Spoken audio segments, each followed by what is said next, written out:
वो दिन एकादशीका दिन जागृत हुने दिन तुलसीको मठलाई गाईको गोबरले रातो माटोले अनि विभिन्न रङ कलरहरूले लिपेर रङ कलरहरूले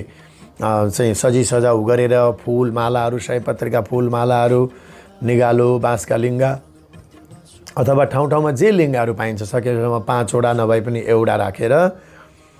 तुलसी र विष्णुको भव्य शङ्ख घण्टहरू बजाउँदै तुलसीको पूजा गरेर भगवानलाई विवाह गरेर प्रदान गरेपछि कर्म सकिन्छ। शालग्राम विष्णुको मूर्ति छ भने विष्णु भगवानलाई नै